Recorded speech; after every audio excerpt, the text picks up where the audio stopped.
Yeah.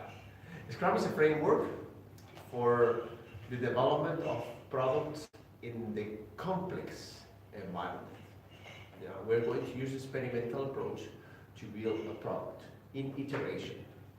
So each of the pieces of this product, as it will be incrementally developed, will be called increment or potentially shippable products, as each of these pieces could be potentially deliverable. Yeah. Well, this framework is based on three pillars: transparency, inspection, and adaptation, which is basically describing the experimental approach. Who is going to be building this potentially shippable product? Well, a set of people that is going to be called Scrum team. Scrum teams consist of three types of roles. We say the product owner that is responsible for maximizing the return of the investment of the time and effort of the development team. The Scrum Master, who is responsible to ensure that everybody understands and enacts Scrum within the Scrum team, and the development team members that are responsible to work on this potentially shippable product and take pieces of work to the done state. This is done. No other roles are allowed or subteams are allowed in the Scrum framework. So how are we going to build this potentially shippable product? This potentially shippable product will be the result of a list of needs that is going to be called product backlog. The product backlog is a dynamic list of needs that will be based on the needs of the stakeholders and respond to final customers or response to final customers. Each of the items in this product backlog will be called product backlog items. And we will choose a subset, top priority subset, to be worked on in every sprint, and we call it the sprint backlog. The sprint backlog is this subset of a product backlog that is ready to be planned. We have all the information needed to work on it. And a plan to make it happen. So all the tasks connected to each of the product backlog items to get the product backlog item to the done state. Everything will be connected to a goal that we will call a sprint goal.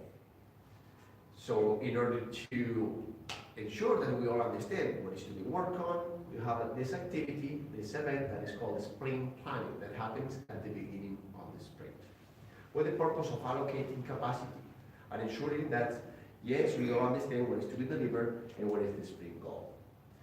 We'll work in an iteration towards the completion of this product, potentially shippable increment, and this iteration will be called the sprint.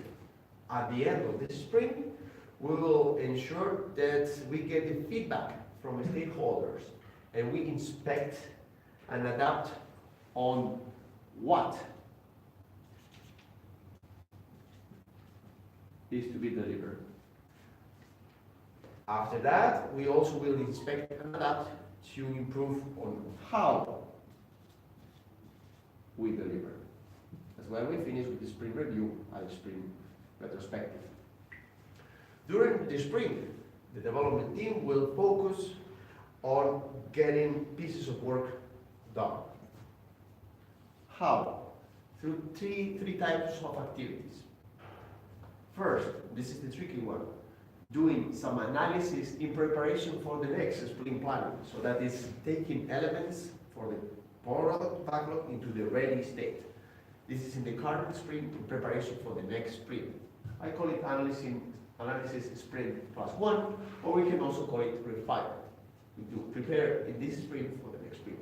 We also do development activities on the current elements for this sprint, and we do some verification to ensure that what we're working on is what is expected. Yeah? We don't like surprises, so if we can get feedback before the review, even better. Reaching this sprint goal is very important for the development team. And this is why the development team gets together every day in a meeting that is maximum 15 minutes to ensure that they are getting closer and closer to the completion of this sprint goal. We call that daily Scrum meeting, with the purpose of aligning the development team towards the completion of the sprint goal, as we said. Sometimes the teams have a visual element so they can track the progress toward the sprint goal, and we call this Scrum board. Everything with the purpose of completing the potentially shippable product. I think the pieces of work should be done according to the sprint goal.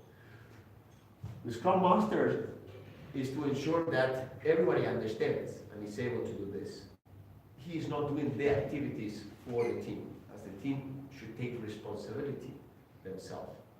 That's why we said the team is self-organized. It's better to say that the team is responsible for the sprint goal. And the product owner is not there to gather requirements and be a translator for the team. He's not a proxy. What he's doing is trying to maximize the investment. So he's responsible to ensure that we are all the time making the best decision, and the team knows what comes next. But as the team is responsible to understand what is to be built, and the communication between development team members and the stakeholders should be fluid and fluid. For the sake of having an experimental approach going on in our organization, this is the core: transparency, inspection, and adaptation. If that doesn't happen, Scrum is not happening.